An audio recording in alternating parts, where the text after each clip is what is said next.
All right, welcome back to the Grid City Press podcast. We're back. Got the fully loaded roster here. We got Harper, Oliver, me, and Ethan. How you boys doing? I'm doing great. I'm having a good week. Doing good. Awesome. Great week of sports. Yeah, a lot to Yeah, look we got forward a to. lot to get into today. We're going to start off with the Utah Jazz, and then we're going to dip into some Utah athletics with the football team and the running Utes on the basketball side. And Harper's going to end us off with the Utah Mammoth segment. But yeah, I guess before we hop in, anything, any fun plans next week coming up, boys? Let's see. Got the home Utes game versus Kansas State. I'm excited to go to our last home Utah game and then just continue going to the Utes basketball games. Yeah. I'm just excited for Thanksgiving, honestly. So not next Thanksgiving week, break, but it's bro. coming up. It's coming up. Thanksgiving break couldn't come quicker. School semester's ending here soon, so we can put more energy into Grid City Press, huh? Just kidding. That's right. Anyway, yeah, I guess we'll jump right into the Jazz segment. Got a few games to go over. But, yeah, started off their 4-game home stretch against the Timberwolves. Kept it close, only lost by 7 points compared to last week's NBA Cup game versus the Timberwolves where we lost by 40 points. Not too much to go over this game. I think it's good to see a team bounce back, even though we didn't win. But we didn't lose by 40 this time to a good Timberwolves team with Anthony Edwards back. Keontae led the way with 27 points this game. Any talking points on that game? It was pretty early in the week, but I think it's a good game to start on Aces. He's just been playing really good, and I'm really glad he's in the starting lineup. Yeah, he yeah. got I that agree. career high. Obviously, he's gone past that, but that reverse dunk was probably the highlight for me. yeah, that was good. That was the end where kind of Timberwolves had put us away, but it's good to see Ace Bailey playing to the whistle. But yeah, he had 10 points, first time scoring double digits in the big leagues. Yeah, we'll get more into Ace Bailey later in this segment, but definitely a good start to the week for him. Yeah, anyway, going into Tuesday's game, that was actually Oliver's birthday, Veterans Day. We surprised Oliver for the game. He'll get more into that, but we hosted the Pacers, who I believe were 1-8 at the time. Pretty brutal start to the season for them. They're missing key players like Halliburton, Benedict Mathurin, along with Obi Toppin and Miles Turner, who's now on the Bucks. But yeah, Oliver, you want to talk about your birthday surprise that game? Yeah, I was surprised for the Utes game with all my friends, and I got this awesome Kyle Filipowski jersey from Charlie. And this is definitely my favorite jersey that they have right now. I really like it, and it was cool that they wore them for the first time, right, that game? Yeah, that was their debut of this year's City Edition jersey. It's a twist on the OG City Edition, if you guys remember the red, orange, and yellow They're pretty gradient nice. jersey. Yeah. I think I like the that red, one orange, and is yellow. Such a more. good one. that one can be argued as one of the best Jazz jerseys of all time. So it's cool to see a twist on it, not bringing back the same thing, but Yeah. implementing, you could say the Mammoth colors because it is baby blue and black and gray. But yeah, they looked good on court. Harper and I wish they kind of redid the actual court for these Yeah. City Edition jerseys, but That'd be cool. it's okay. Maybe we're putting money to other things.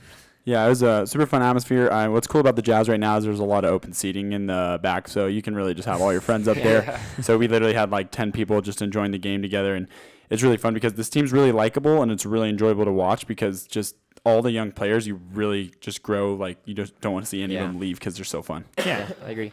And win or loss, I think it's good to be back in the Delta Center. Good to see the boys trying. Obviously, we killed the Pacers in this one, 152-128. Yeah, how was that game, Harper? For second game, we had all of Grid City Press in attendance. Yeah, it was awesome. I think it was probably the most well-rounded win that we've had all season long.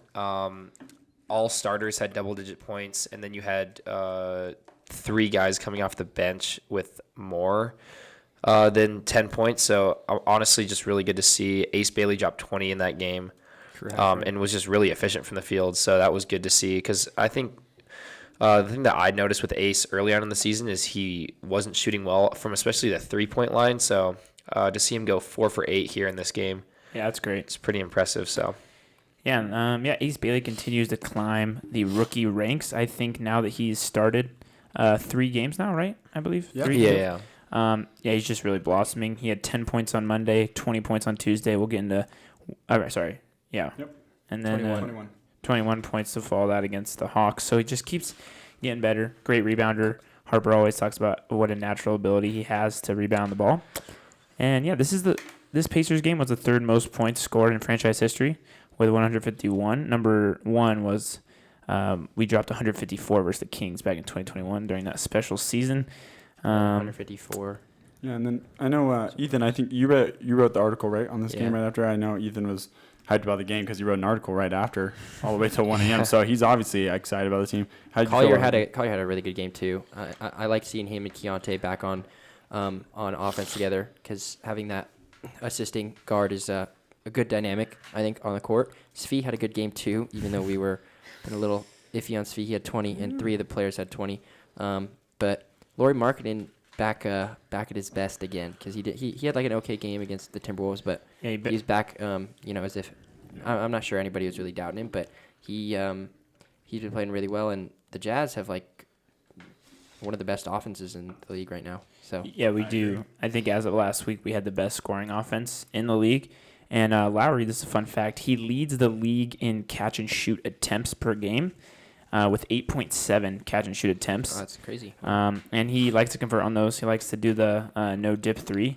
You could say Ace had a good one earlier this season, but yeah, He can score. Sorry, didn't mean. No, you're good. He can score from like anywhere. Yeah, he's great. Second place in that catch and shoot statistic is Con Knippel and Stefan Castle with only like 7.4.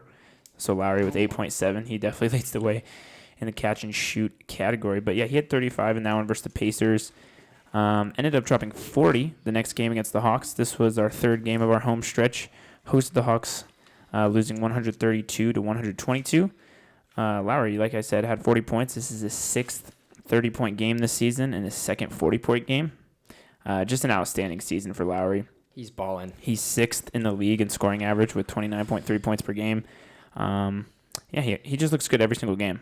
Like, he really doesn't have an off game where he drops less than 20. Ace beat his career high again with 21 points. Fortunately, we allowed the Hawks to make 24 threes, which is a league high this season. And Jalen Johnson had a career night with 31 points, 18 rebounds, 14 assists, and 7 steals. Can't let players have a legacy game like that. Tough loss, but I think things looked better. We were down, 18, I believe, in this game in the first half. Rallied back to only lose by 10, but it was a lot closer in the fourth quarter than the score sheet says. Any thoughts on that Hawks game?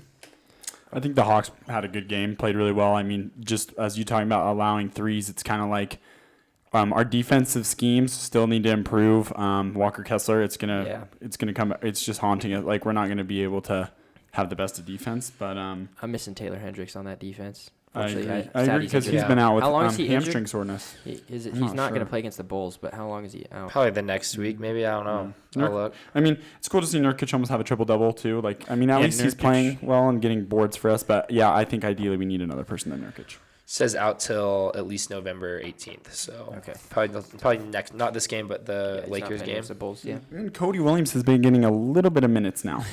So He played a lot against the Pacers. Yeah, well, that's a good game. That's a good game to play, a guy like Cody Williams. I think the biggest thing that I noticed is like it's interesting to see Will Hardy throw different players in for different teams we're playing. Like, you notice Kevin Love, like, some games just won't dress at all, and then sometimes he'll play 20 minutes a game. Yeah. So it's interesting to see him just throw different guys for different teams. And like the Pacers game that we went to, how many? I don't even think he didn't even play. So, but then the one I went to earlier against the Timberwolves, he had like 20 minutes. Yeah, what do you think? So it's just weird. What do you think he's basing the playing time off of? Like, I don't know. Is it just competition maybe like for the maybe just like position? matchup? I don't know. That's fair. Yeah, it's interesting. It's kind of like, I honestly just think the younger guys should play like Niang and Kevin Love. Like, they're great role models and veterans to be, they can just dress up and have fun. And I know Niang's actually hurt, but for Kevin Love, I think more than anything is his leadership. Yeah, no, his leadership on the court's great and on the bench. It seems like when this season started, we didn't even know if Kevin Love wanted to be in Utah. So it's good to see him on the bench, being that picture of him is so funny. vibes guy. He's like going in for a dunk. Keontae, like Harper and I have said all season, it can be a little shaky at the end of the game. He likes to play hero ball sometimes and hook up some threes. Even though he's a great passer, he's 13th in the league in assists per game with 7.1. But sometimes at the end of the game and down the stretch, Keontae kind of fades away and just plays hero ball. And I do think that stat is interesting to look at because obviously Isaiah Collier was hurt for a majority of the season, and it's been cool to see them both be able to, because we've seen them on the floor together and being able to work together, distributing the ball. I think is really cool because you have a guy like Isaiah Collier who obviously can't shoot from the perimeter, but he gets downhill. He's really fast. And then obviously Keontae can score from pretty much anywhere. So to see those guys be able to be dominant ball handlers, but also play together, I think is really cool to see. Yeah, I really like their dynamic both on the court, one assisting guard and Yeah. Keontae who can shoot. Yeah, as pretty well. The Jazz will end their home stretch tonight versus the Bulls. Harper and I will be going to the game. We actually bought tickets with their Utah Jazz Stanley promotion, so keep an eye out for the Jazz Stanley on next week's episode. But after this 3-game stretch, I think Ace has stood out as the third best option on the Jazz, and I don't think that's a overstatement. I think Keontae, Lowry, and Ace. Do you guys think that that's the big three for this season going forward, and who do you think needs to step up? No, I definitely agree with that 3. I think Kyle Filipowski needs to step up because I think we're kind of seeing how he does when he doesn't play with a good as I don't know if this is true or not, but I think he plays much better when he has a dominant center to be with because it's kind of hard right now because it's like Kyle will come in sometimes when Nurkic is off the court just because he's also 7 foot, but it's hard because I feel like Kyle Filipowski's been a little bit deteriorating and his summer league performances were amazing. I think we focus a lot of times on the offensive side of the ball when we are talking about the Jazz most of the time because that's obviously what we excel at. I just want to see players be better defensively. Like I watch a lot of Jazz games and I think to myself, I'm like, we don't have a defensive mindset first guard on our lineup. Like I don't think any like Isaiah Collier, Keontae, Bryce Sensabaugh, no one is can play defense. I think Svi Mikhailuk might be the best defender on this team now that Kessler's out, and that's a problem. That's genuinely a problem. Nurkic is leading our steals right now. Yeah, and 1.7. So yeah, and we'll get that's. Also, Filipowski just gets bullied in the paint, just absolutely bullied. Filipowski, that's why I think he just plays better naturally as a 3. Like that's why Lowry and Kessler and Filipowski in the starting lineup worked. And we'll get into Utah basketball later, but like Alex Jensen, it seems like Will Hardy puts Lowry and Filipowski both playing center. They kind of helping each other out, and it's just hard defensively. It's not sustainable to not have a 7-foot natural big man down there. So when Nurkic is on the paint, that's when I think all of us get a little bit nervous.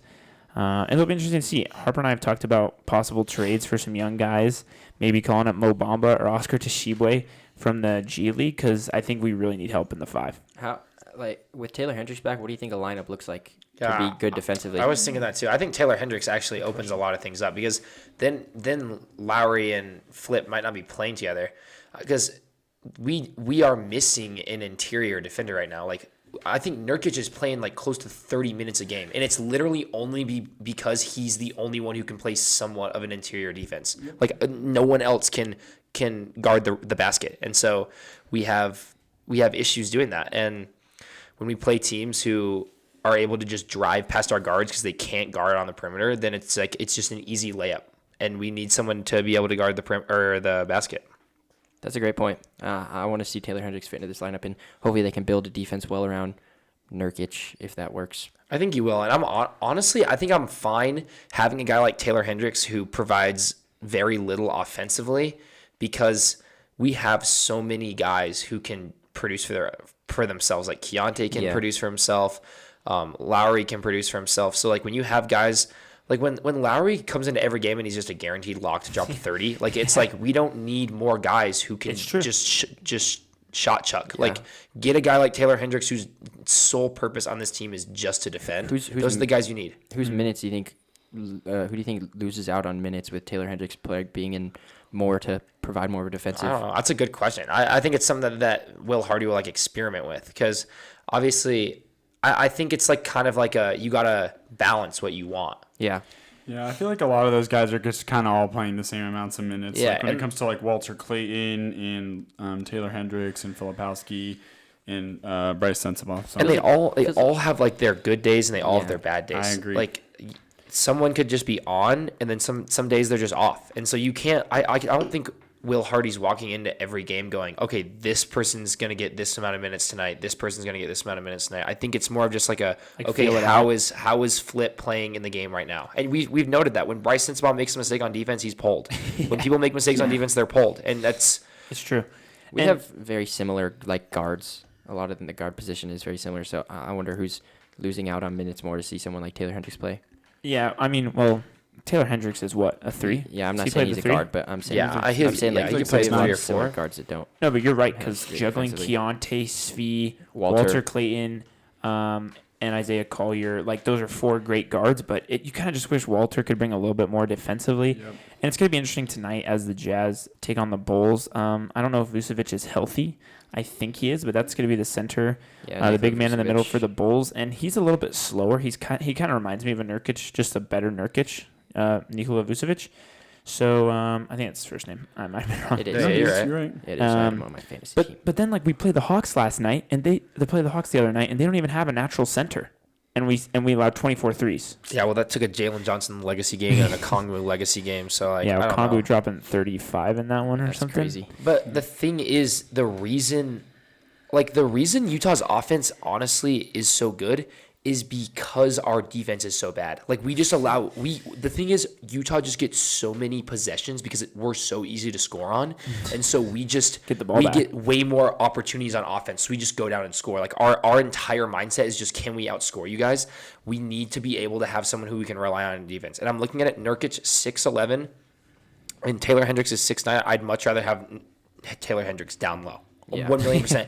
Nurkic might be the most unathletic dude I've ever seen in my life. He can't grab a rebound to save his life, and he can't even get put back most of the He's times. big like Jokic too. Like, Well, Yeah. but Jokic is just At like least Jokic can shoot and well, I'm not sorry. I'm and saying pass. I'm talking rebound wise. I'm talking rebound wise. Yeah, He's I mean, big, Nurkic is good for he's averaging 9.7. I mean, that's what you need him to do, and I feel like he's only out there to rebound. So yeah, we do lead. We are second place in the league in rebounds per game with Are we really? 48. Yeah, so we're getting rebounds, but like Harper said, Vucevic just at times looks a little lazy, making a dumb foul on defense when he kind of just needs to be a tower down there. So it's gonna be interesting. I think we were very happy with Nurkic as a backup center to start the season with Kessler, and now that he's the number one option, we're really seeing some struggles. But Jazz 4-8 on the season now, taking on a 6-5 Bulls tonight.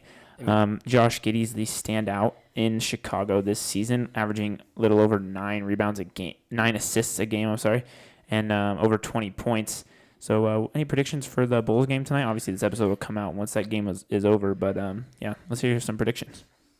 Bulls are just on fire to start the season, Yeah. honestly. So I don't know. It's kind of interesting. Josh Giddey is playing out of his mind. He's playing like a MVP candidate. But I don't know. It's interesting. They kind of slowed down a little bit. yeah, So I guess it's kind of interesting to me because do we catch the team while they're slow? We kind of have been off. So I don't know. It just depends. I think we could get a win, honestly, I agree. tonight. So I 100% agree. I think Vucevic will be a key player in this game. Obviously, the center has been a huge catalyst to this season. But yeah, stopping Giddey.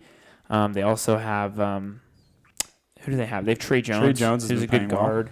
Yeah, they're just a nice young scrappy team. I think it'll be a super entertaining game tonight.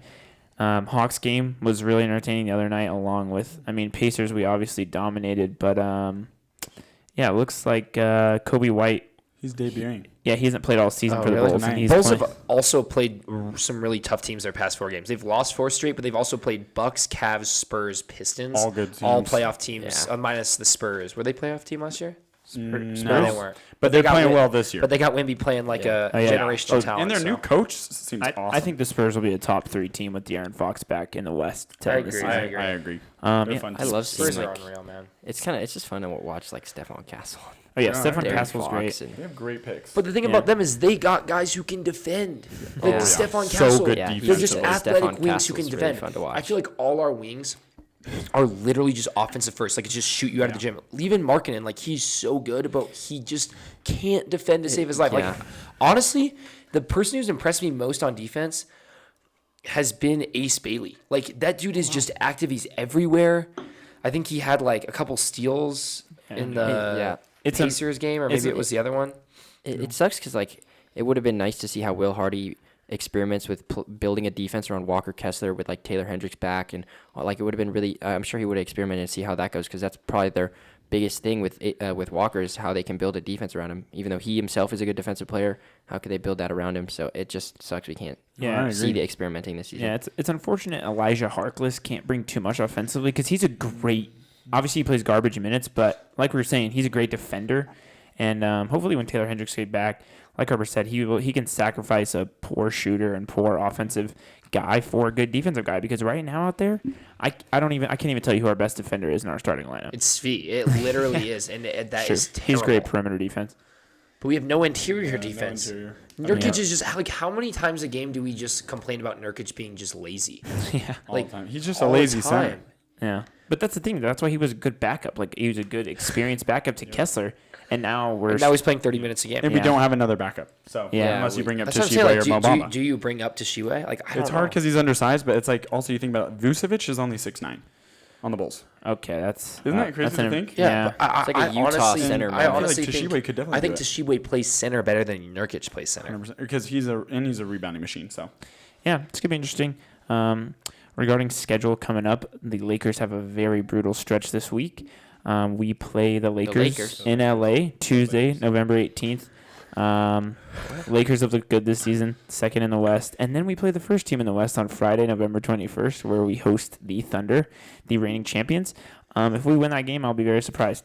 And then we host the Lakers again, Sunday, November 23rd. So 3 The games this Lakers. week. 3 games The this week, Lakers all beat against top 2 Toronto. teams in the West. I It's think gonna we be a might. tough. It's gonna be a tough week for us, dude. And you know what? It's like these games. It's like we're gonna lose them, but we're still gonna watch and have fun and grow as a team and move in the right direction. The 'cause West that's all we is can ever the hope West for. is stacked, dude. I I mean, know. we But played. Imagine we if the played Jack the could get a guy Warriors like on Monday. Hartenstein, bro. On our I team. know. We need a guy Isaiah like Hartenstein. Hartenstein. How do they find these guys? Like the Thunder are just so good at what they do. They literally get the right guys, Here's who like we the need. perfect guys. Here's who we need. We need Nick Claxton in a Utah Jazz jersey by the end of the season. You think? I just think I just looked around and looked at Where's he centers, playing for now? the Nets, Nets. and I Nets. guarantee the net. I guarantee the Nets would give up some picks for. Throw him a second, bro. Yeah, exactly. Obviously, the situation in Brooklyn. Actually, I don't even Throw know. him a If, second in Nurkic. I don't even know if the Go get situation. Jared And now. Nurkic. Yeah, just give him Nurkic. No, we're not trading. anyway. Anyway, No, trade him. Get him out of here. before we wrap up the Jazz segment, obviously we are a little frustrated with the center position, but No, but we did meet Ace Bailey at Walmart.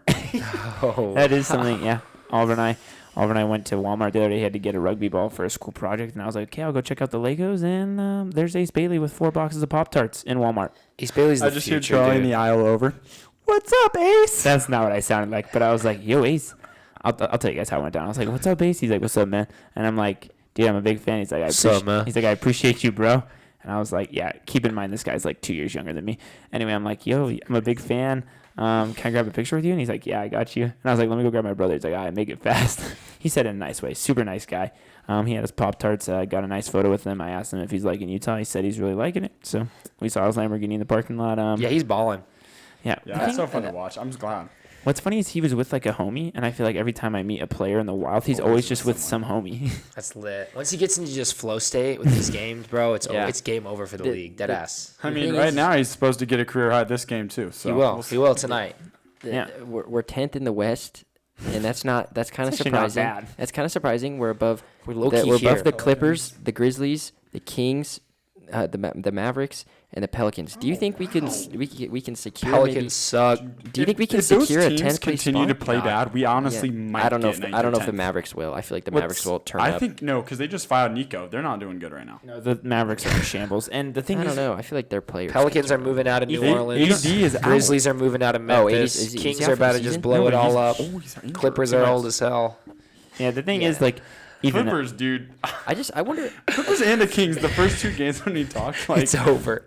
The Clippers are over, well, dude. I always when things went wrong for the Jazz, I was like, how did we beat the Clippers by 20? But then I'm like, okay, the Clippers are like 13th in the West. They're awful this year. And the thing about the Mavericks, Ethan, as someone who's a big Cooper Flag fan and who follows the Mavericks, they're atrocious. Cooper Flag's their number 1 option. And it's not even close. Oof. Kyrie's out. Kyrie's- AD's oh. always hurt. Kyrie hasn't played a minute this season, and AD's played like 2 I know games. the AD's like injury prone. I didn't know Kyrie's like, is he out for like a while? ACL, yeah. Okay, yeah. Sorry, I didn't know that. No, you're good. I haven't followed the You're fine. Mavericks. But other than it's clips I good to see that we're at 10th because It if is. I were to That's guess, what I I wanted think to we're do. at Makes me 14th. happy. We've been This is- playing awful. This is what I wanted to bring up. Is like, yes, we are 10th, and there are teams playing much worse than us.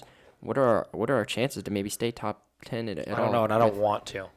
I don't want to stay top You 10. want- No, I want Boozer? that pick. Otherwise, we're not going to get a pick in this draft. And How do we- that is just to go. If you're telling me we want to be 10th, barely make a play-in or make a play-in. No. That's and then not. not do it. But Like, what? don't We get we Walker need to- Kessler back. don't we That's need it. to- don't we need a to just pick get the this OKC year, pick? dude.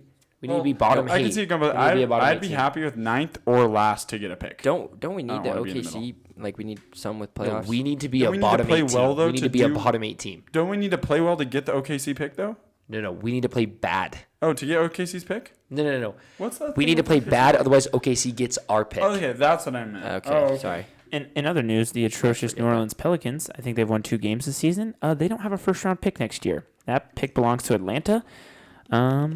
Yeah, sorry, I just thought I'd throw that in They there got 'cause future GOAT Derek Queen though, so Yeah, I like Derek Queen. They're saying Derek Queen and Jeremiah Fears are moving like Jamal Murray and Jokic. Oh, They're Jeremiah, they got good picks this year. You know, They got good picks this year. they're Yeah. out. They're out of New Orleans. They're going to Vegas soon. Yeah. So wrap it up, boys. Speaking of picks, though, I do think the Jazz have been handling their are these last 3 drafts. It might be a little bit biased, but I think there's some great players that we've drafted. I agree, Keontae, bro. Filipowski, Isaiah Collier, Ace Bailey. Obviously, Ace Bailey's a top 5 pick. So we do need another. Better be We do need another center though. We have too many wings. Yeah, we do. So we have way Filipowski- too many like I said, guys so where they're many- all the same exact thing. So many guards. I don't dude. think about it. Like Filipowski, Hendricks, Markkanen. I mean, Bailey. They're all like just lengthy wings. It's like Yeah. we need a center. that's all. we need a big boy center. That's the thing. It's like Dude, I was watching the Portland Trailblazers Pelicans highlights. That dude Klingon is massive. yeah. same with We need a dude like that. same with the Belgian Kamar on that team. Their starting lineup is huge. Klingon is huge. I would even He's a rather big boy. I The would way even he rather said it is so funny. Kalkbrenner on the Hornets. He starts for them, and he's a Yeah, rookie. we need and Luke it's like, Cornett on the Spurs. Or- That's who we need. No, thank you. We need Malawatch, bro. He doesn't play. Dude, why Exactly, that's why why didn't we pick Malawatch, bro? Because I he know, was we 10th overall pick. It's either that or it's either we get Ace trade Bailey. up, bro. No, Who I else? agree. What were the other centers that went off the board in this draft? Young Hansen. Yeah, he was in the G. Go get Hansen, bro. Young Hansen's trash, Hansen though. and He's not Malawatch are in the getting- G League battling it out. Just Yeah, FYI, he's those not two. doing much for the Trailblazers. But even next unfortunately. year's draft pick, next year's draft class does not. Not that there's many not a lot of centers. centers. Center? I feel like they're growing out of that, though. Oh yeah, well yeah. But if we we're don't even dropping have 100 like assuming Walker Kessler comes back and he's healthy next year, we don't even have a backup. No, exactly. It's like the NFL. Like we just need to go get a good a backup quarterback. They're We not need. feeding, bro. They're not feeding these boys vegetables to grow them tall and make them centers anymore. What? Say what? Even that Boozer brother is huge, though. How big is he? 6'9". But he's 6'9", but he's big. I know. But do we need another Dude, one we of need those? Zach I would Edey. He's a great rebounder. But that's the thing. He's like the same. Zach- He's like the is he same doing? What does player he as play? like. What does he play? He Taco plays. Fall. I'm He sure plays he's the playing 4. Oh, somewhere. we need Pat Ngungba from Duke. That's a good center that we could go out. How and big get is in. he? 6'11". 6'11" can shoot the 3 ball. Is he skinny though? No, He's not not that big. Sion. I want a Sion's guy. a point I guard. want a guy who's gonna get down low and not I get just like him. bullied. You know what I mean? Yeah, it's hard to come. Anyway, Like Mo Bamba, he's just too skinny. You just get out of the way and just dunk on him. yeah. That's why Same- Bull never worked Same, out. same Yeah. with. Oh, You no. got to be able to get I rebounds. want Klingon. Can we go out and get Klingon? Dude, Donovan Klingon is 7'2", 280. He's a beast. 7'2", 280. Literally a tank. Anyway, do we have any other thoughts on the Utah Jazz? We have a lot of other segments to get to. Any last thoughts on the Utah Jazz? You gotta get a center, bro. Here's what I like about this podcast is I like talking to the boys and making it and like just being able to talk. Can we just get Goofy on here?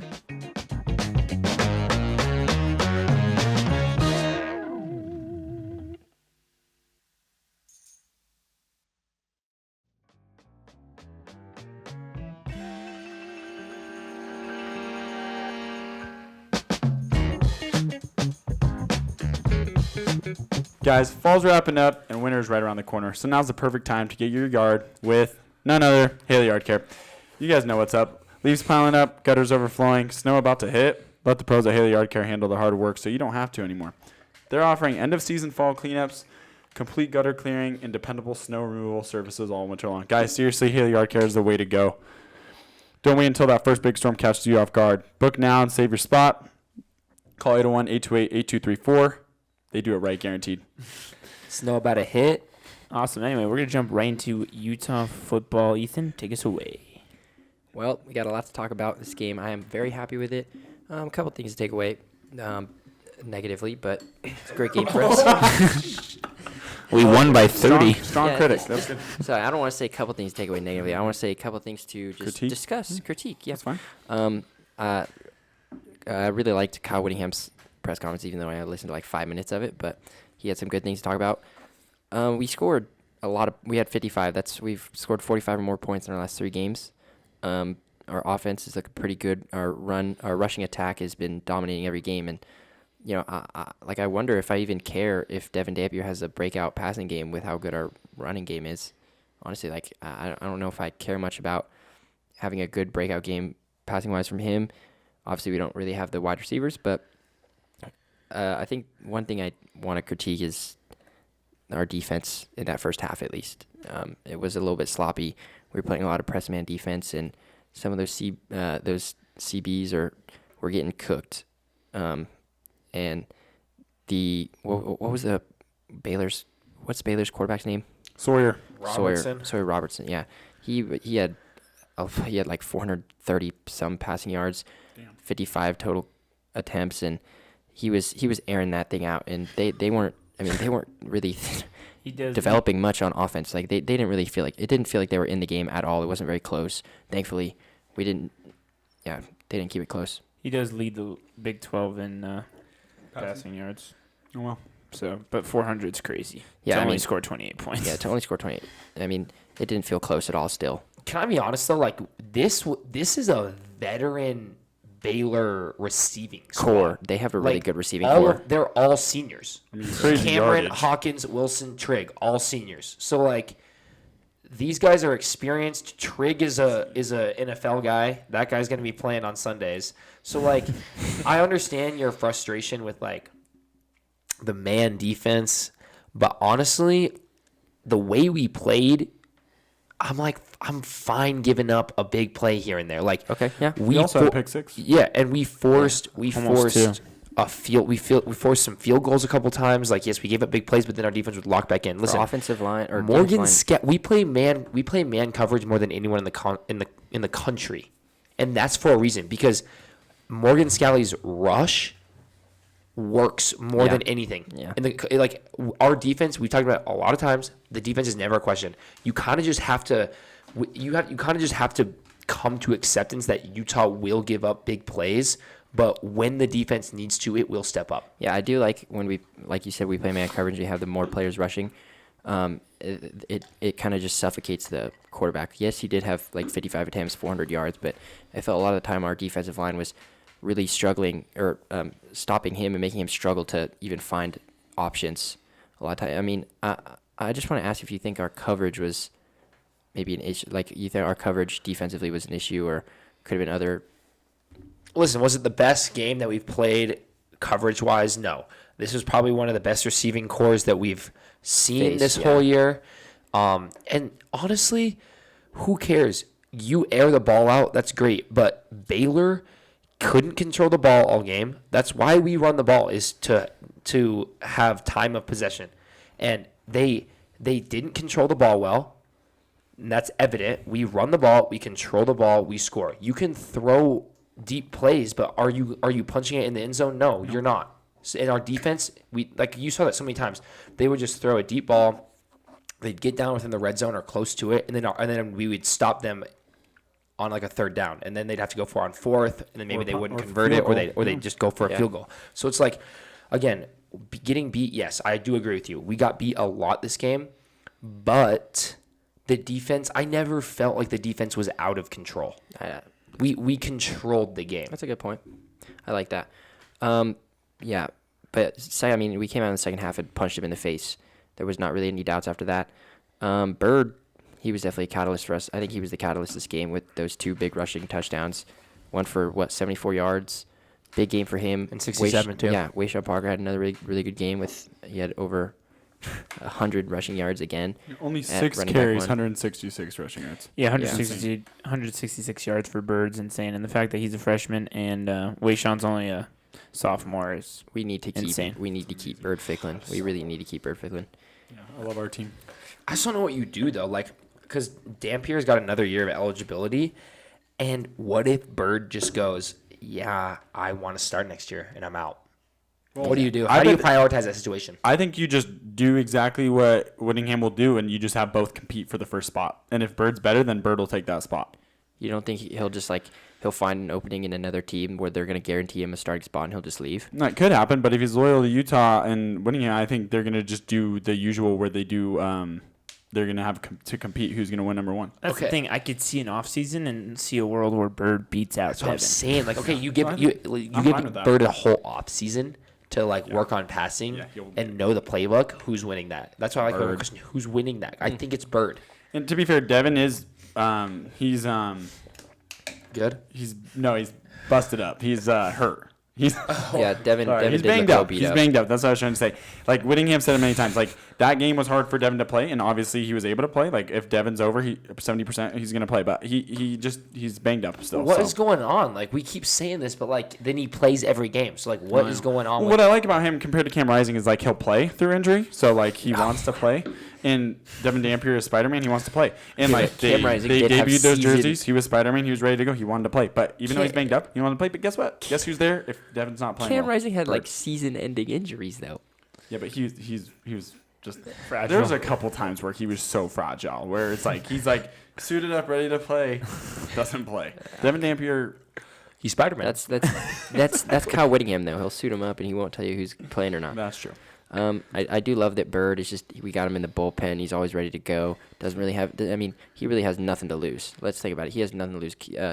I'm not trying to hate on anybody, but if anything, it's Devin's job on the line, and Bird just goes out there and plays, and he puts out his best effort, and that's what I love. Is like I said, ready to go, puts up numbers, uses his opportunities really well, and he looks so well rounded as a backup, as one of the best, if not the best backup in college football. Yeah, that like little throwing touchdown he had too. Because like if you just run the ball with him, and then the team's like, oh yeah, he's just gonna run it every time, and then they did that little throw, Yeah. and he's lefty. It It's was so amazing. hard to play against. But that's the thing. Like, I don't think Devin's passing game is strong enough because let's be real, Bird is faster than Devin.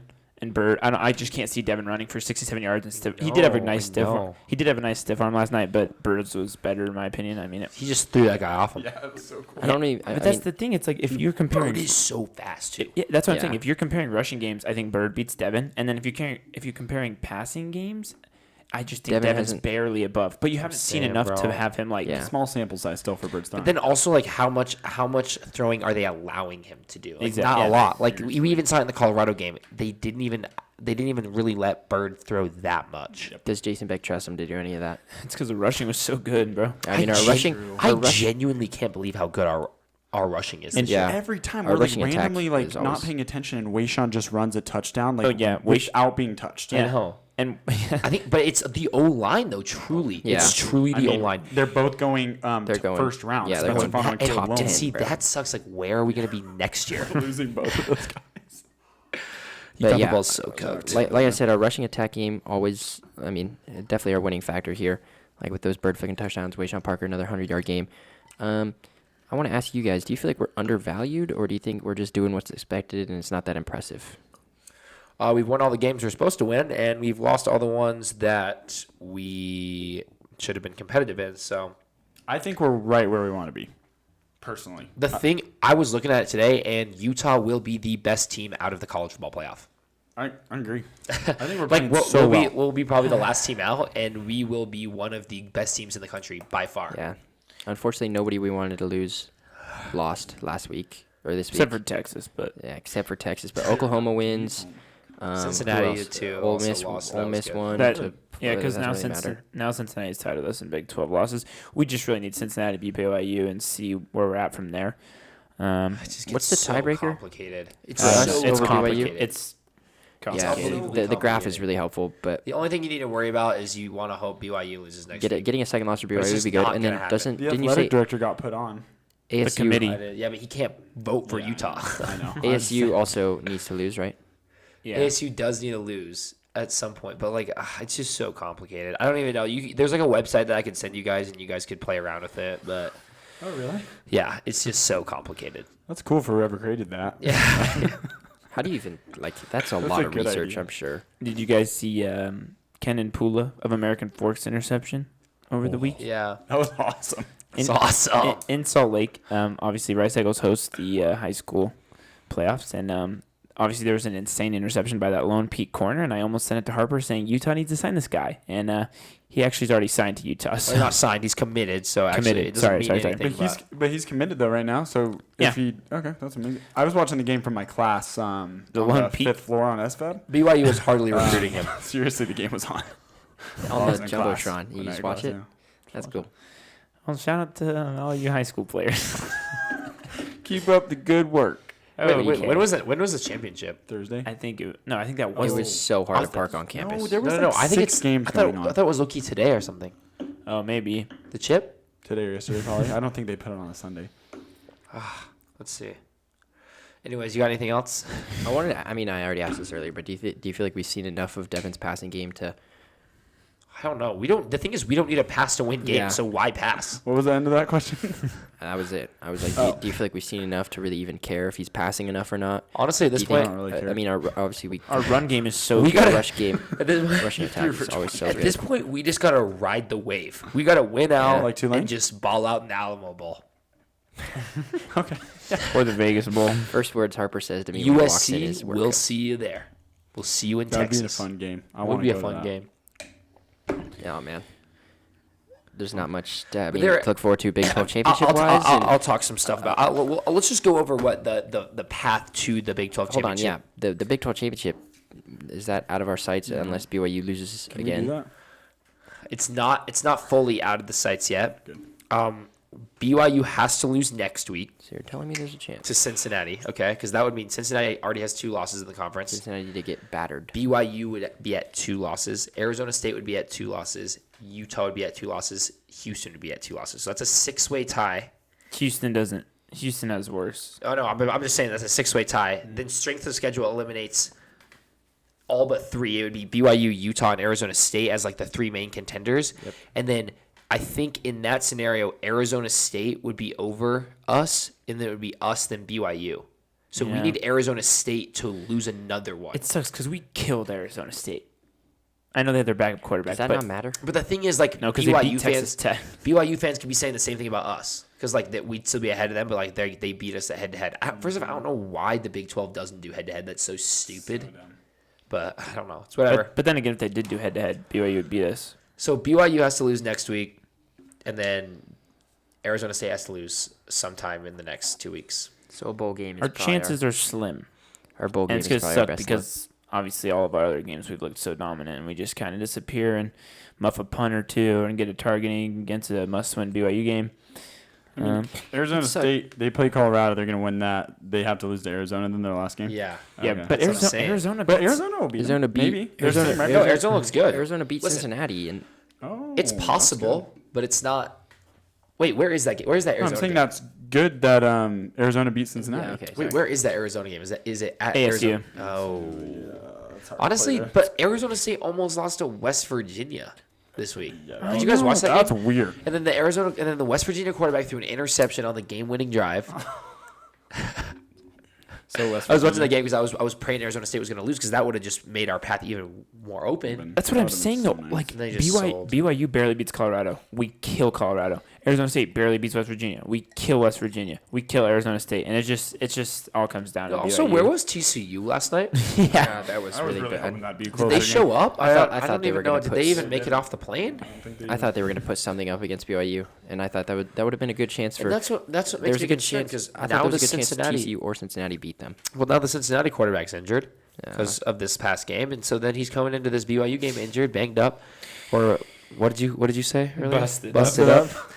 He comes into this probably that busted too. up, and now BYU is going to have a field day with the Bearcats in Cincinnati, and they might bust the whole team up. Yeah, our chances are not looking. After you mentioned this Cincinnati, I didn't see that he got injured, but that is not a good look for us. The quarterback got injured in Cincinnati.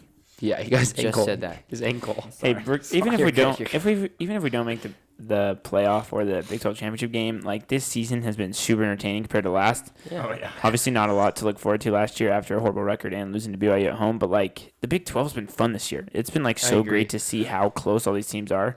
There's a lot of obviously- competing teams. Yeah, I love the Big 12. Assuming we win out though, the odds of a team going 10-2 and not making the conference championship or the college football playoff is actually Crazy. insane. It has That's to what be I'm like saying. the slimmest of slim odds. I know. It's ridiculous. Kind of shows though, like how dumb it was to do all that conference swapping and stuff. I agree. Like it really sucks. I just hate college football. I hate it because the playoff committee is so stupid. Yeah, it's horrendous. It's I don't stupid. know why it's based off. The Power Four conferences should get 3 bids, automatic 3 bids, and then the rest should be the highest ranked teams. Or you could have like a computer that takes like stuff and like tells you who the remaining best teams are. I'm sure That's chat can so do dumb. that. The FPI had We had 50-year-old men locking themselves in a room on Tuesday nights trying to guess who the best 25 teams are in the country. That is stupid. It's there's dumb. holes It's in it. dumb. Also sending a team like Boise State, for example, last year, like just gets killed. Yeah. And I know it's cool to like have smaller teams be represented, like South Florida maybe. Or did they lose to Yeah, Navy? the Mac. But the thing that sucks is like, we call this a playoff, but it's not even a playoff because It's not the best teams. You don't even, other than the one team per conference that automatically qualifies, you have no real idea of how to qualify other than like, you know what I mean? Like 10-2 and you're not in the South Florida's not even in the rankings, right? No, they're done. They Right, lost but yesterday. they're- no, they lost to Navy. Oh yeah. They lost, I think, right? Can you Yeah, check and now that? it's like Tulane. And they're not even ranked. I'm okay So with they have, Tulane. but they have to get one of those teams. Well, yeah, there has to be one good. And that's so why it's the 5 highest conference ranked Yeah. champions, And then That's so. and then the 7 automatic bids, and then it's dumb because then there's like SEC bias. Like the fact that a 3-loss Texas is ranked above us is ridiculous. yeah, That's a joke. dumb. They got battered by Georgia. And 2-loss Texas is terrible. Or like a 2-loss Notre Dame. I was looking at this last night because like we're ranked below BYU. I think we're a better team than BYU. Genuinely, I think we are, We're too. ranked below BYU, but dude, Notre Dame lost to Miami, and they both have 2 losses. Miami and Notre Dame both have 2 losses, and Miami's way below Notre Dame. So can somebody explain that to me? How does that work? And Notre Dame plays horrible teams. the whole Nobody's. season.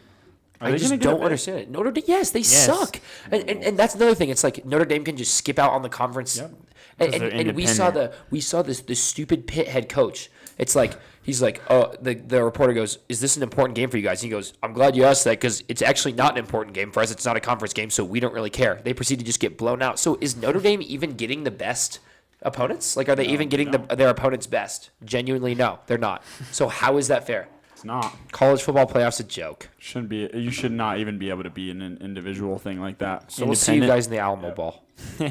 Or the Pop Tart. We're a little better than the Pop Tart though.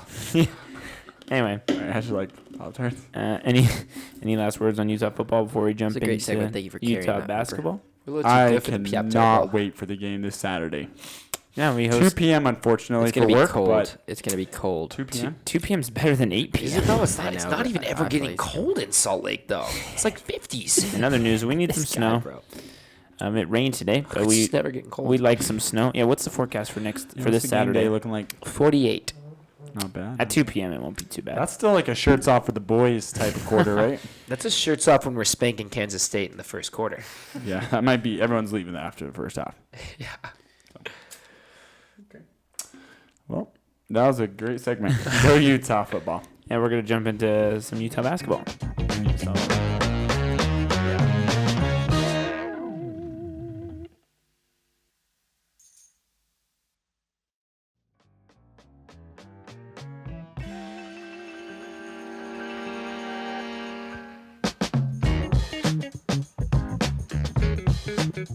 what's up, guys?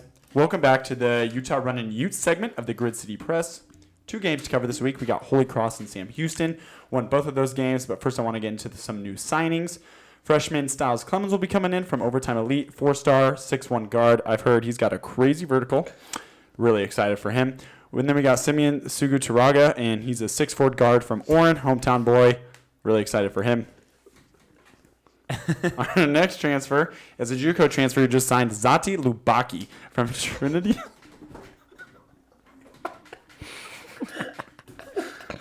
I love how much energy you have for these new signings. Keep going. Zatilabaki. He's lost it. Thank you, Oliver. That was yeah. great.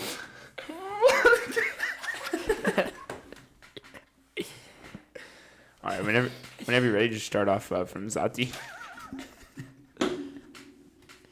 Charlie, you want to take over, bro? I don't have the notes.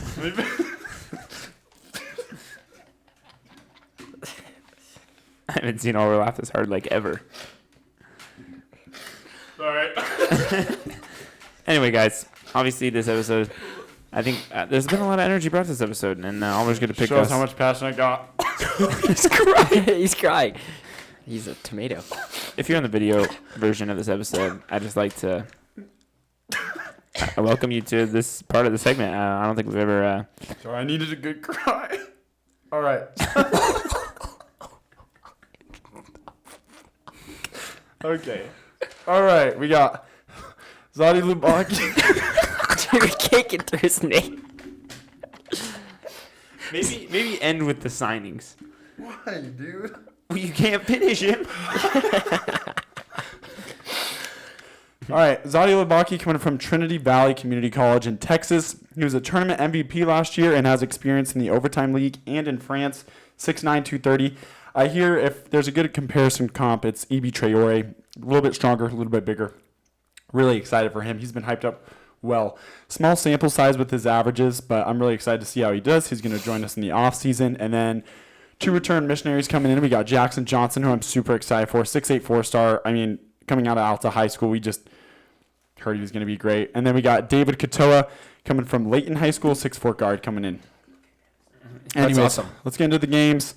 Exciting to hear some new signings. I mean, I just hope they get better and better every year. We defeated Holy Cross on Monday night. Fun game.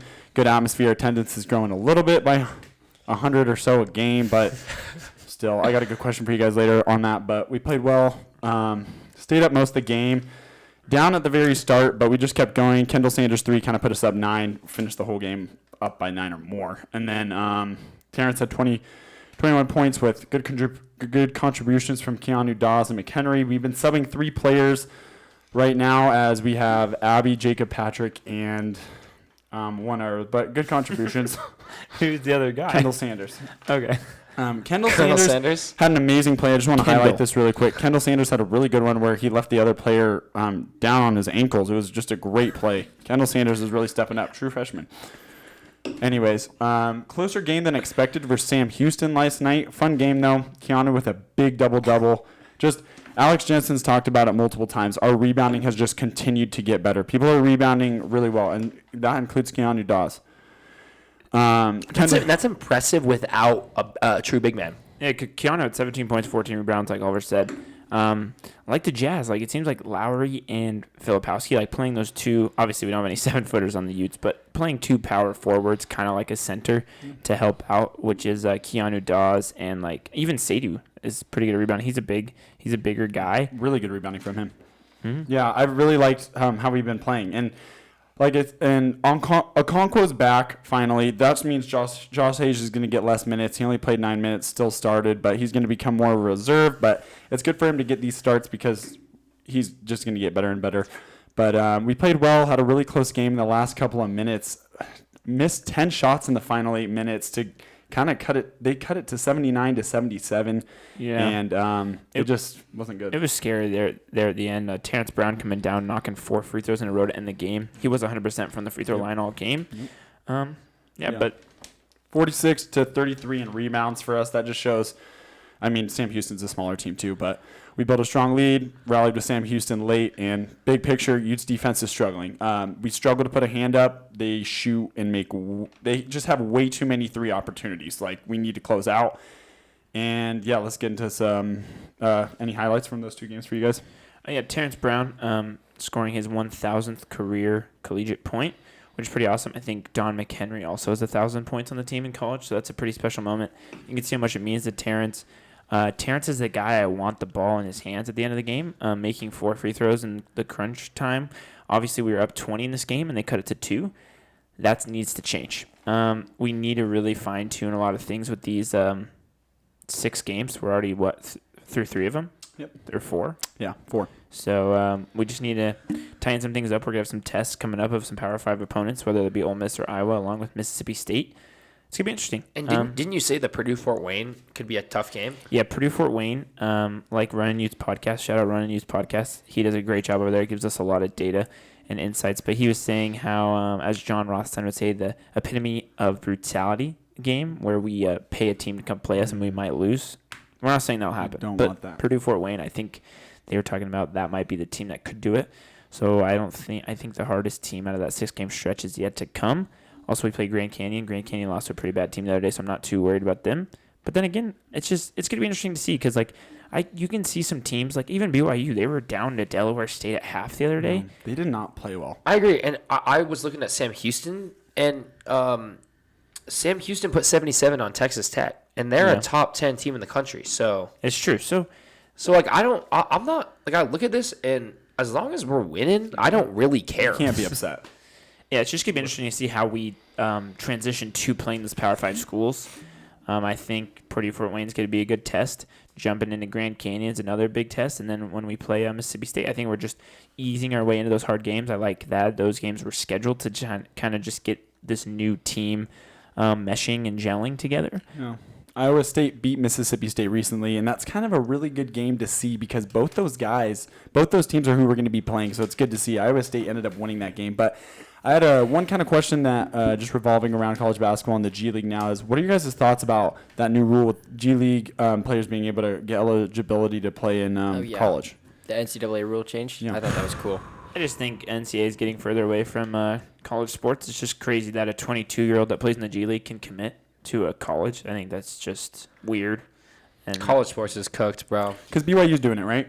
yeah, it's just They got some. I mean, And yeah. that's like BYU operates in the gray zone where they if it's not a rule, they're gonna do it. So and they go out of the norm to do that. whether it and- be morally correct or not. Which today. honestly, props to them because they're doing the most to ensure that their team's good. I wish that our school had half the drive that BYU had for college basketball because it's. and we'll we're get not a there. It's just going to take way longer because Yeah. And more BYU financial has all the support. resources right now.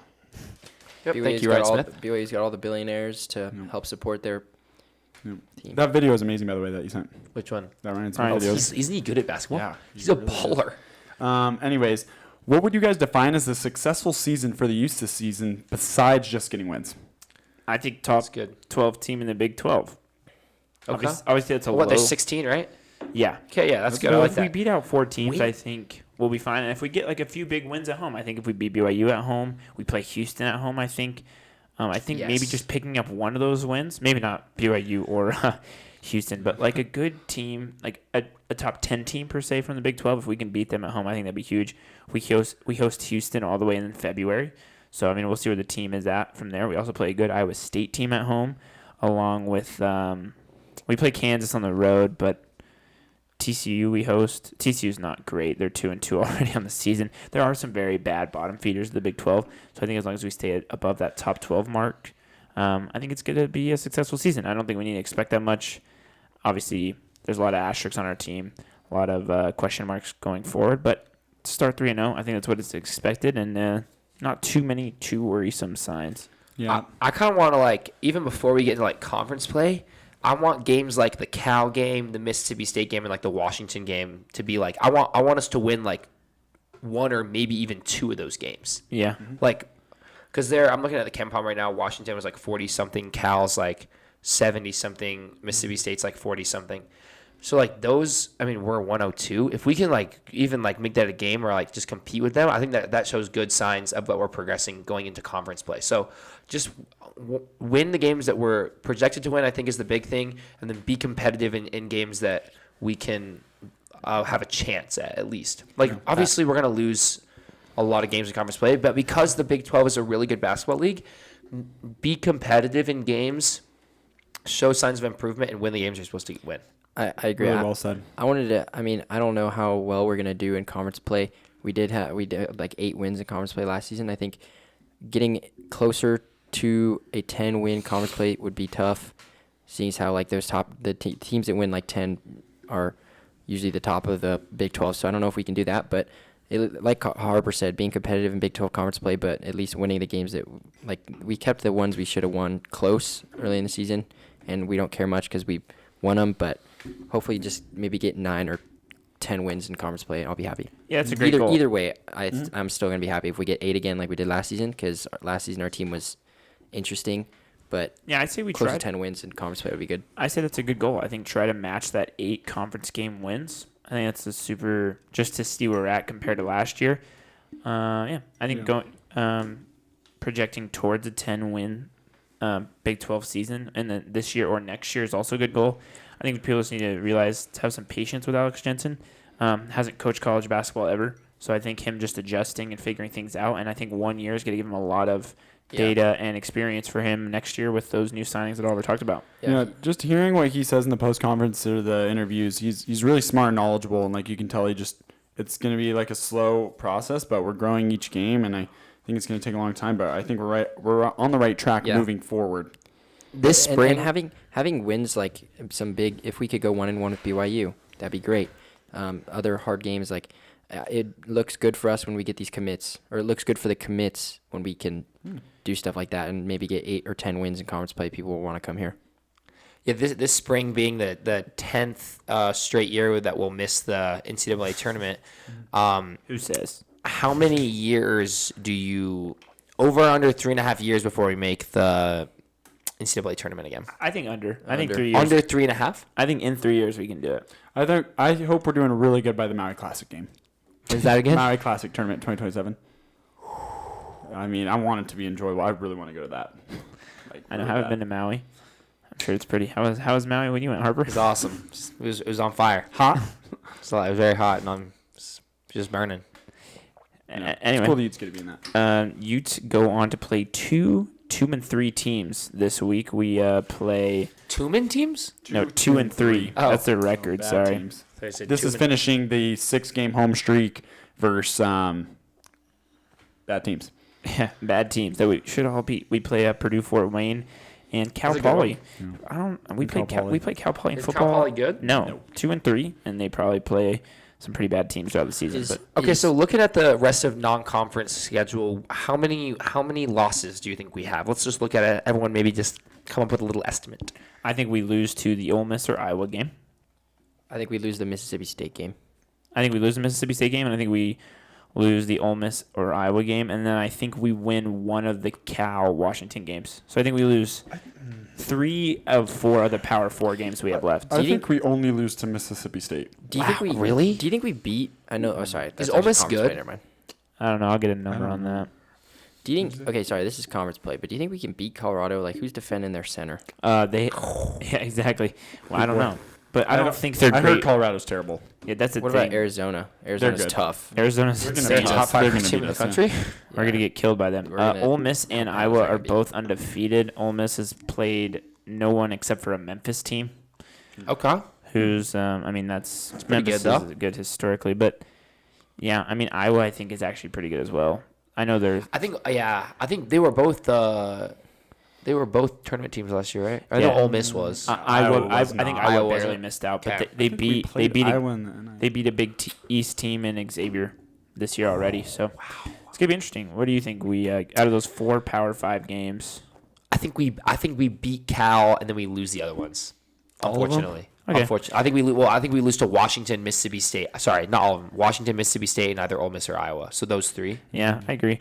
It's gonna be I forgot about that's Power 5 in basketball because Big East is compared to Yeah. Power Conference in I'm basketball. just super interested and curious to see how we play against a Power 5 team. I know, that's We what I'm haven't saying. seen I am it. too. I mean, Oregon, I guess, but But teams can adjust. Like we can look shaky against a mid-major team, and then I we agree. can. I think we can just be competitive at least. That's why it's like as long as we're winning, I'm not worried yet. No, I'm not either. We could I'm be the best team. surprised we're We could be 4-0. in the best team in the nation. I Yeah, don't we even could blow know. a 20-point lead and take Weber State to overtime, and as long as we win, that's a win. But we had a 20-point lead though. That's true. I just think it's because we had 16 wins and 17 losses last season. We didn't even do that horrible It's unfortunate that for a Babacar team Faye. that wasn't Last game was weird. for a team last season. I think it that was all wasn't lost even in that love, right? confident in. Well, it just makes you realize how good we were with Davon Smith, Brandon Carlson, Yeah. a junior, Gabe Madsen. And we somehow shit the bed and missed the tournament. So yeah. It Anyway, was unfortunate. It's gonna be interesting. I think we're gonna have some similar conversations as the season goes, as this non-conference season plays out Yeah. until we play those bigger opponents. But 2 more, I'm gonna just call them bad opponents this week that we should win. And if we don't win, I think it's disappointing. But I think I think Alex Jensen's getting a lot of information from these first 6 games. Not a lot of teams play 6 horrible teams to start the season. And it's just nice to have all the games at Huntsman Center, too. Oh, yeah. See the so team in nice. person. Hopefully the attendance keeps going up. And like Ethan, Hopefully the must gets less corny. I think Like- our floor is. I mean, I had a question on my page today. Is like, what do you guys think is right now is even going to bring in more people? Because it seems like people, like maybe people just don't know it's basketball season, or they're finishing out the football season, and attendance obviously I think is going to grow throughout the year. But I like, agree. also who's going for the must football incentives? Because with the U this year, if you go to men's basketball, women's volleyball, and I think some other sports, if you go to and gymnastics in the spring or whatever, if you go to those games, you can get points through the must that can give you a better chance at the football tickets next year. But even then, it's like the must isn't packed. Obviously, it's free to go to the game, so they're not spending anything. But what's going to get them on campus as the weather gets colder? Like, you just need something that can get them. Because, like, the Must posted that video of just regular Utah students on the golf cart, and both people couldn't name a men's basketball player. Yeah, I think honestly, a thing that plays into it is the teams we play at the beginning of the year right now. Like, we're not playing anyone, so I think that kind of That's true. deters people away. Like, oh, we're just playing Purdue Fort Wayne. Like, who's Purdue Fort Wayne? Yeah. That could be a thing. And no one's going to come when a football game is even being played In the on middle TV. of- Yeah, like last So- night was hard because people are probably watching the football game on TV. But Yeah. But also, I'm just trying to think of, like, do you know somebody that, like, looks at the schedule and goes, oh, we're playing Sam Houston State, I'm not going to go. But then they're like, oh, we're playing Baylor, I might show up to that game. Like, how many people are I don't actually know. doing that? But you're right. Like, when we do play Big 12 teams, people do tend to show Yeah, up and more. the BYU game, that will be like a sold-out crowd probably, Oh, pretty yeah. much. 100%. Half of it will be The BYU highlight fans. of It'll the year. unfortunately be as. And with Ethan saying that he wants us to go 1-1 against BYU, I mean, we beat BYU twice in the last 2 years, and we were a worse team. So it's just all about rivalry. Like, rivalry games can go either way. I agree. So anyway, I think that's going to conclude the Utah Run-In Utes segment. I think we're getting closer to be called the Run-In Utes. I think we're still the Walk-In Utes as of now, but Jogging Utes, maybe? the Jogging Utes. I like that. Anyway, that concludes the Utah Athletics segment.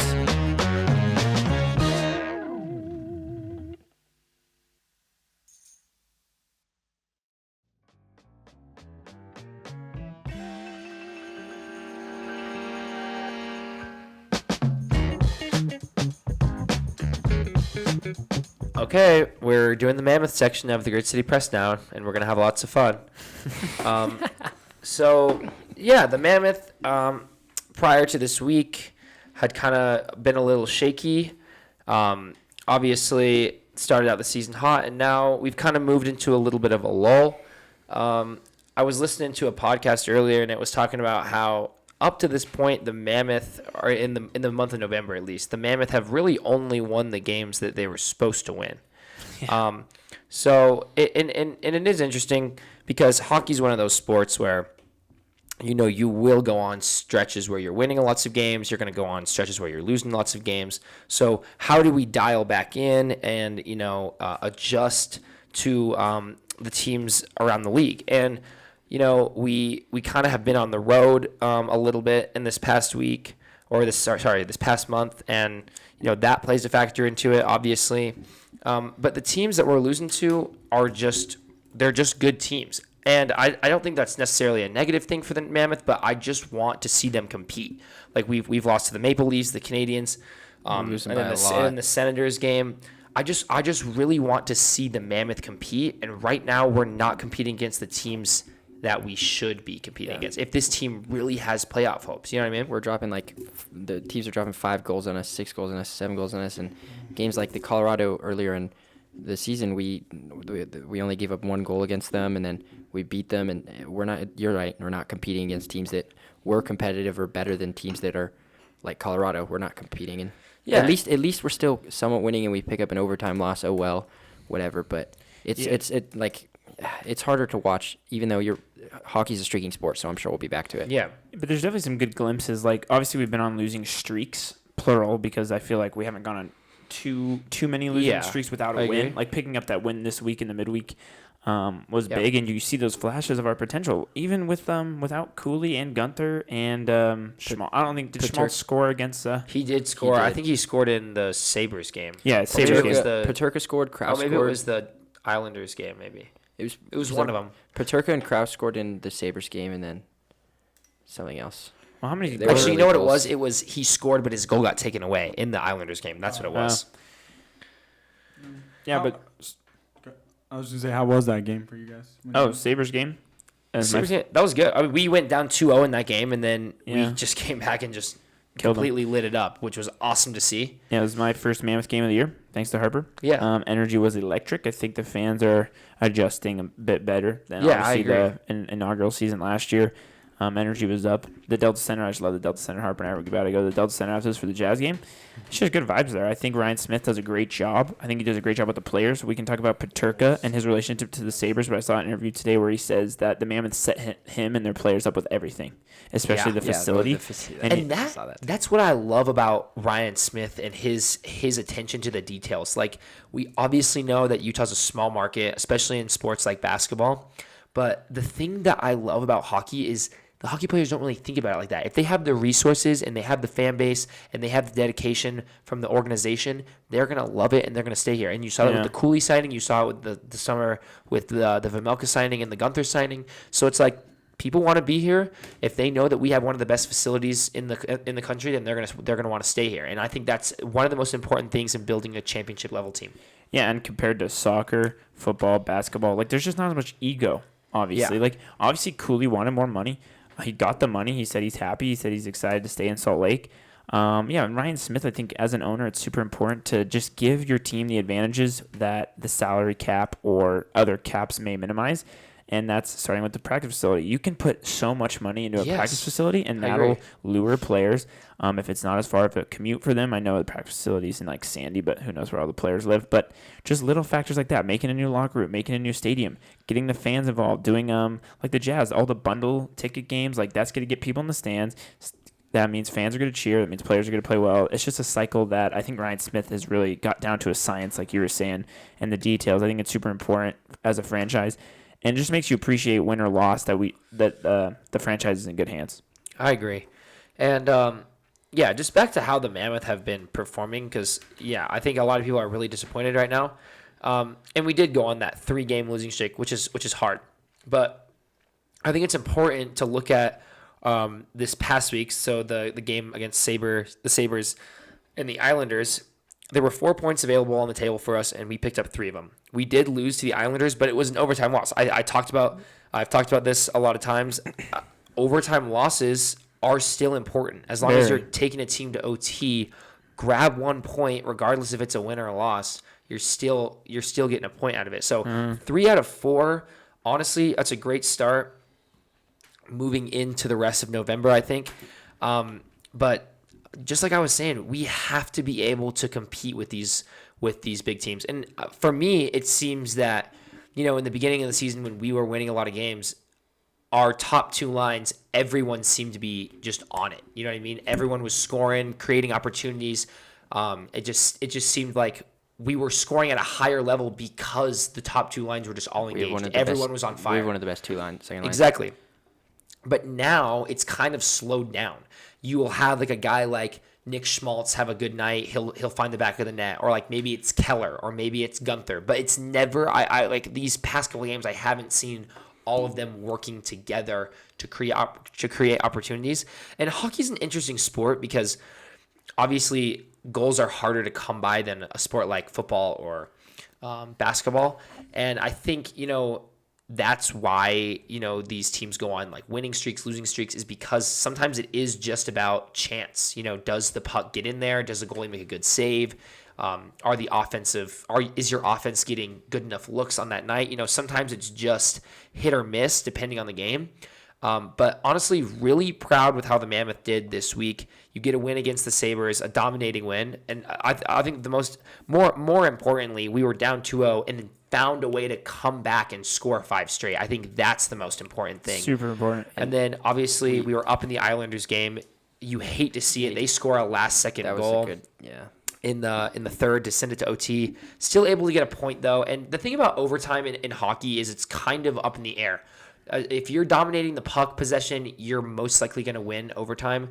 We saw that earlier in the season with a couple of our you can dominate all aspects of the game, but if you get to overtime, it's honestly anyone's game. We could in some of those in overtime wins we got, we control the puck immediately, and there's just no chance for the other team at all. We don't give them a single chance. And Exactly. What was it? Someone scored. I don't remember what it was, but those were a couple of our wins, and I like that we control the puck, but when we're down on like, what is it? When we have a penalty, like we just don't look that dangerous controlling wise. I know the power play really hasn't really done much either, and I would like to see that because me and Charlie were watching the game against the Sabres, and it's funny because every time that first power play unit comes off the ice, I'm like, well, then the power play's over because they're just not going to score because we have no weapons on the second power play unit. Changes up. And but back to the competitiveness thing, we got a lot of games coming up here. The Ducks and the Golden Knights are going to be tough games for us. So I'm hoping, like you said, we can at least compete in those games because I don't want us to go out sad against the Ducks and the Golden Knights where they put up 6 against us and we can't do anything.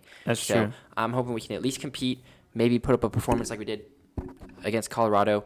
I keep mentioning that, but we got to go out. Are going to be. We got to go out and win that Ducks game, dude. We got to punch somebody in the face to really make another statement and go. We have to. Well, it goes back to what it goes back to what I was saying. Though if we want to make the playoffs, we have to be able to compete with teams that are good. And the Ducks are one of those teams. Obviously, they weren't really good last year, but they've kind of rebuilt their offense right now. Don't they have three players that are on projection to have 50 goals? Yeah, they're insane. Their offense is absolutely insane. But they have lost 3 straight, and honestly, that's a game where you have to go in there and you have to win it. Yeah, before I get into some scheduling this week, it was good to see Kesselring and Doan on the Sabres bench because obviously the trade with Peterka. And what were you saying about Peterka and the Sabres? What he was saying? He was like, I'm actually doing things in Utah. The announcer, like Peterka scored a goal on the Sabres in the game on what day was that? The one that we went to. Yeah, Wednesday. Yeah, Wednesday. No. And it was Wednesday. Yeah, Wednesday. And the announcer, like, he was like, "Oh, that's old fashioned Peterka, not doing anything and then just finding the puck and putting it in the back of the net." And then Peterka, I guess he must have been on social media and he heard that, and then at the end of the game in this press conference was like, "Yeah, well, I didn't really do much in Buffalo, so it's nice to do some stuff here in Utah." So throwing a little shade. Anyway, going into scheduling and mentioning momentum, like Ethan was saying, we saw some bright stuff out of the Mammoth when we played a more congested schedule. It seems like when we had too much time off the ice, we could kind of lose a little momentum. And we got 4 games this week. Starting off Monday, November 17th. That is tonight of the day we're posting this recording. We play the Ducks in Anaheim. Anaheim Ducks, 23 points compared to our 21. So 3 losses for them in a row, like Harper was saying. Could be in our favor, but they are at home. That's at 8 p.m. puck drop on ESPN+. And then Tuesday, back-to-back games, we play the Sharks. We better beat the Sharks. I know they're only 2 points behind us, but that's a must-win there on ESPN+ as well. And then Thursday, get into a little more tricky game. We play the Golden Knights, tied on points with us this season. They've kind of had a slow start to the season. They've had a slow start, and we do host them on Thursday, November 20th, 7 p.m. puck drop. And then to end the week, Saturday, we host the Rangers, which will be fun. Rangers have 22 points compared to our 21, and that's a 7 p.m. puck drop. So clear your calendars. We got a lot of Mammoth hockey this week. Yeah, and I just want to say something before we end anything. I just want to take a look at the Central Division because, we mentioned the Ducks, only 2 points behind us, which is just a win. They're second in their division, and then you go up to the Central Division. It's Avalanche, Stars, Jets, Blackhawks above us, and it's just jam-packed all in there. So we are in, again, one of the most competitive divisions in hockey. We have to be on every game. And let's look at a team like the Blackhawks. They're above us by 1 point. It's taken Bedard to be second in points in the NHL for the Blackhawks to even be there. First off, Bedard's just unreal talent. We didn't expect that coming out of the Blackhawks either. Yeah, and I just think it shows that how we need our stars in every single game. Our stars got to be on. Keller needs to step up. Schmaltz got to keep putting up numbers. Yeah, Keller needs to step up. Yeah, Cooley especially. He had those 2 games where he scored like 5 goals. Yeah, 3 or 2, and now he's kind of just gone quiet. Gunther too. He found a goal in this last game, but he hadn't scored in a while as well. So it's just we need these stars to step up. We need them to start playing well before we get anywhere too behind in this Central Division, because if you remember, the Wild were having a bad start to the season, and now the Wild are only a point behind us. Yeah, they're creeping so up. It's like you can't let these teams creep. We got to get back in the standings. It all starts with this week.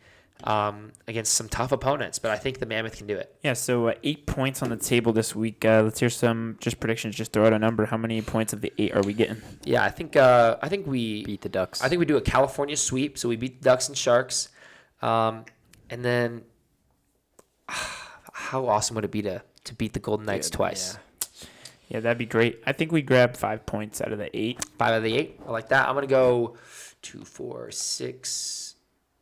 Just to the Rangers game. Oh, just to the 8. I'm gonna go 6 out of the 8. I like it. I think we beat the Ducks, the Sharks. I'm gonna say overtime loss to the Knights, and then loss to the Rangers. Okay.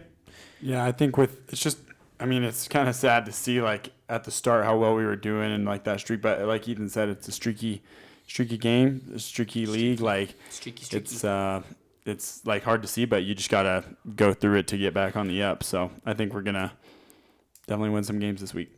Yeah, it's nice to see that we do have the California games on the road, and we host the Knights and the Rangers, because I think it'd be a little different if we went on the road all the way to New York, from Vegas to New York. I agree. So I think that is playing in our favor. But yeah, like I said before, I think the Mammoth do good in these tight, congested schedules.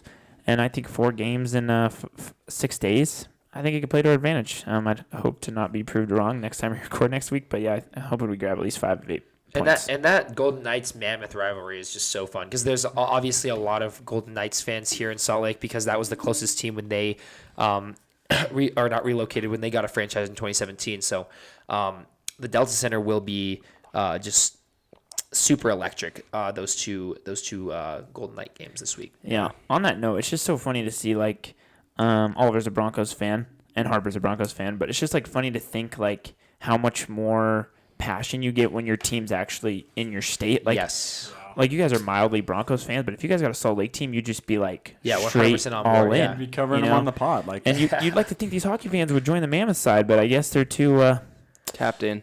yeah. But to be fair though, hockey, like, all respect to hockey, they have like a cult fan base. Like, people live and die for hockey. Football's a little bit more like catch a game. All the games are on the same day, so sometimes it's harder to like follow the sport. But hockey, it's like, even in person, like, the fans are just so electric, and I think it's just a great thing for the sport to have a team in Salt Lake, fresh franchise that is already building a fan base. Ryan Smith, hats off. Honestly, like we were saying, it's just good to see.